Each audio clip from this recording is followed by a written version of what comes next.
কি ভাবছেন আপনারা? শহরটা কি শুধু আপনার একা? কালকে সারা রাত আমার বাসার আশেপাশে যে তাণ্ডব করলো সেটাকে কি আপনারা আনন্দ বলেন? এটাকে আনন্দ বলে না ভাই, এটাকে বলে সাংস্কৃতিক সন্ত্রাস। কুষ্টিয়া চৌরাস এলাকায় যাদের বাসা, বিশেষ করে যাদের বাসা ফুলতলা এলাকায়, তারা গতকালকে রাত্রে টের পেয়েছেন তাণ্ডবটা কতখানি গিয়েছে। আমার বাসার ঠিক পাশে একটা বিয়ে বাড়ি ছিল। এই বিয়ে বাড়িতে যে লেভেলের সাউন্ড বক্স দিয়েছে, তাতে আমার বাসার ঘরের জানালার কাজগুলো পর্যন্ত। বাসায় অসুস্থ রোগী আছে, তাদের কথা একবার ভাবুন তো। সারা রাত তারা এমন লেভেলের গান বাজিয়েছে, আর এত পরিমাণ বিট। আমার বাসায় মানে ঘুমানো তো দূরের কথা, জেগে শুয়ে থাকার মতো পরিস্থিতি ছিল না।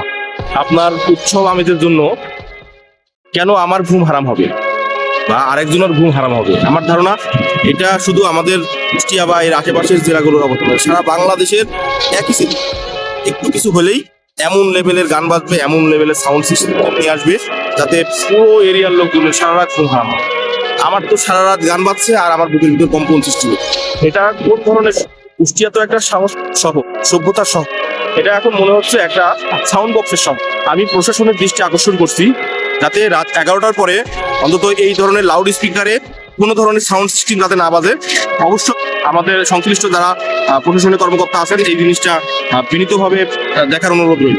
যারা আমার এই ভিডিওটা দেখছেন অবশ্যই শেয়ার করবেন, শেয়ার করে বেশি করে শেয়ার করুন। শেয়ার করে অবশ্যই কুষ্টিয়ার জেলা প্রশাসক বা প্রশাসনের যারা কর্মরত কর্মকর্তা কর্মচারী আছে তাদের দৃষ্টি আকর্ষণ হোক, যাতে এই ধরনের সাংস্কৃতিক সন্ত্রাস যাতে না হয়, এবং আমার মতন আর 10টা লোক যাতে ভুক্তভোগী। আপনারা যদি আনন্দ করতে না জানেন তাহলে আনন্দ করবেন না, কিন্তু অন্যের ঘুম কেড়ে আপনার আনন্দ করার মতন কোনো অধিকার আপনার নাই। ভিডিওটা আজকের মতন এটুকুই। ভালো থাকবেন। যদি ভিডিওটা ভালো লাগে অবশ্যই নিজের কমেন্ট বক্সে আপনার মন্তব্যটা জানান। আর আপনার শহরে এরকম ঘটনা ঘটে কিনা অবশ্যই কমেন্ট বক্সে জানাবেন। ধন্যবাদ। আল্লাহ হাফিজ।